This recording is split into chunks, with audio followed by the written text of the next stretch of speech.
Welcome, Brother Robert. This will be the first of many episodes na kasama natin si Robert. Paano ba akong sisimula? Ano lang? Sa start. Sino ka? Anong ginagawa mo? Nag-aaral ka sa ano?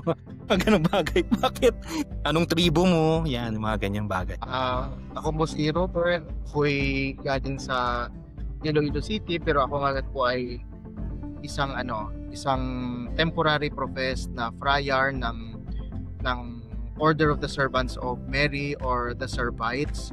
Ako po ay currently nag-aaral ng theology sa San Carlos Seminary, Archdiocese of Manila, at currently dito po ako assigned sa community house namin sa Tunasan, sa Muntinlupa. Nasa loob siya. Muntinlupa, labas.